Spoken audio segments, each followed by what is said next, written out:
حتى إذا فتحت يأجوج ومأجوج وهم من كل حدب ينسلون واقترب الوعد الحق فإذا هي شاخصة أبصار الذين كفروا يا ويلنا قد كنا في غفلة من هذا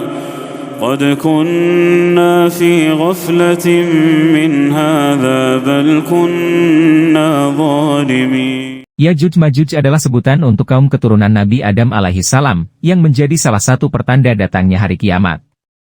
Mereka digambarkan sebagai kaum yang gemar berbuat kerusakan di muka bumi. Tidak ada yang bisa menghalangi kedatangannya, kecuali hanya Allah Subhanahu wa Ta'ala, yang keluar saat akhir zaman yang muncul setelah turunnya Dajjal dan Nabi Isa alaihi salam.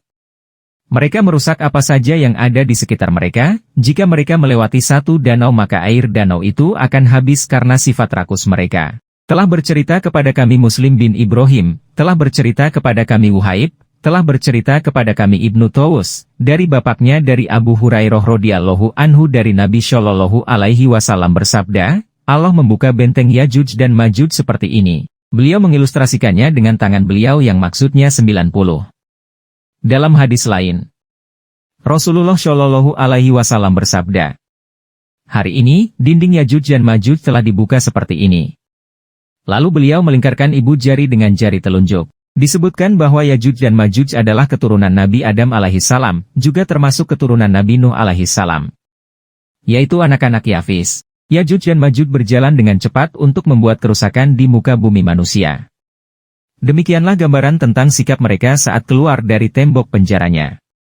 Mereka banyak berbuat kejahatan dan kekafiran, keluarnya mereka dari tempat asalnya dapat membawa kerusakan besar di muka bumi. Pada akhirnya, atas izin Allah Subhanahu wa Ta'ala kaum Yajuj Majuj ini akan dibinasakan dari bumi.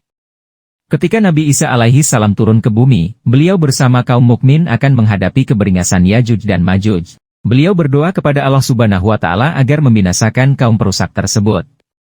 Lepasnya Yajuj dan Majuj dari tempat persembunyian mereka merupakan salah satu tanda semakin dekatnya hari kiamat. Menurut para ulama, jadi Yajuj dan Majuj memiliki arti mengering dan mengeras, secara natural dan ketika mereka datang dengan cepat serta tergesa-gesa, membuat keadaan goncang kemudian tidak ada orang yang sanggup menghadapi mereka, maka harus lari dari mereka. Sifat mereka dikatakan sangat keras, kasar, biadab, sombong, gigih, senang berperang, merampok, membunuh, merusak, dan mereka tidak menyukai umat, bangsa, selain mereka sendiri. Kesombongan mereka digambarkan dalam sebuah hadits Nabi Muhammad. Ketika mereka telah berhasil membunuh seluruh penduduk bumi, maka mereka melemparkan anak panah dan tombak ke atas awan, kemudian mereka beranggapan bahwa mereka telah berhasil membunuh penduduk langit. Ketika pada masanya, suku Yajuj dan Majuj akan berhasil menghancurkan dinding besi pembatas yang telah dibangun oleh Dzulqarnain, mereka akan turun dari pegunungan dengan cepat dan tergesa-gesa, mereka sudah tidak sabar untuk membuat kerusakan di muka bumi. Disebutkan pula bahwa, mereka, orang-orang yang cepat dalam berjalan guna membuat kerusakan. Ketika mereka berhasil mencapai Danau Tabriyah, Palestina, mereka akan meminum sampai habis air danau tersebut, karena banyaknya populasi mereka, sehingga orang terakhir yang berhasil mencapai danau itu akan berkata, sungguh dahulu di sini masih ada airnya. Dalam hadits An-Nawas bin Sam'an disebutkan bahwa Allah memberitahukan kepada Nabi Isa akan keluarnya Yajuj dan Majuj yang tidak ada seorang pun mampu memerangi mereka, dan Allah memerintahkan Isa untuk menjauhkan kaum mukminin dari jalan yang ditempuh Yajuj dan Majuj seraya berfirman, kumpulkan hamba-hambaku ke Gunung Ahtur. Pada akhirnya mereka tewas setelah Nabi Isa memohon pertolongan kepada Allah melalui ulat-ulat yang menyerang semua leher kedua suku tersebut.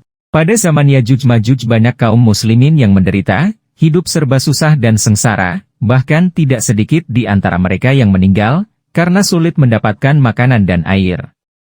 Semua tanaman dan air habis oleh Yajuj Majuj. Karena itu, kaum muslimin bersama dengan Nabi Isa mengungsi ke Gunung Tur untuk menyelamatkan diri dari kerusakan yang dilakukan oleh Yajuj Majuj. Seluruh peristiwa di atas telah dijelaskan oleh Nabi Muhammad Shallallahu alaihi wasallam dalam sabdanya. Maka Yajuj Majuj dikirim oleh Allah, mereka mengalir dari tempat-tempat yang tinggi. Barisan muka mereka melalui Danau Tigris, lalu mereka meminum air danau tersebut sampai habis. Kemudian barisan terakhir lewat pula di situ, lalu mereka mengatakan bahwa di sini dulu pernah ada air. Nabi Isa dan kaum mukmin terkepung oleh Yajuj-Majuj sampai kekurangan makanan. Sehingga sebuah kepala sapi bagi masing-masing mereka lebih berharga dibandingkan dengan 100 dinar bagi setiap orang di hari itu. Kemudian Nabi Isa berdoa, supaya Yajuj-Majuj binasa. Lalu Allah mengirimkan kepada mereka penyakit hidung kepada Yajuj-Majuj. Maka di waktu pagi mereka mati semuanya sekaligus. Sesudah itu, kepada bumi diperintahkan, tumbuhkanlah buah-buahanmu dan kembalikanlah keberkatanmu. Maka pada saat itu, sekumpulan orang kenyang karena memakan sebuah delima dan mereka dapat berteduh kulitnya. Rezeki mereka penuh dengan berkah, sehingga seekor unta bunting cukup mengenyangkan sekumpulan orang. Hadis riwayat Muslim. Setelah itu, kehidupan kaum muslimin semakin baik, semakin aman dan tentram, bahagia dan rizkinya penuh dengan berkah. Pada saat itu Nabi Isa menjalankan syariat Rasulullah Shallallahu Alaihi Wasallam dalam menata kehidupan masyarakat Islam, dan banyak juga orang kafir yang masuk Islam setelah melihat kebenaran ajaran-ajarannya. Di mana-mana tampak kerukunan, ketentraman dan kedamaian umat. Jarang terjadi kejahatan dan penganiayaan, yang ada adalah kesatuan dan persatuan umat dalam mengabdi dan berbakti kepada Allah Subhanahu wa Ta'ala. Akan tetapi masa seperti ini amatlah singkat dan tidak berlangsung lama. Wallahu a'lam bishawab.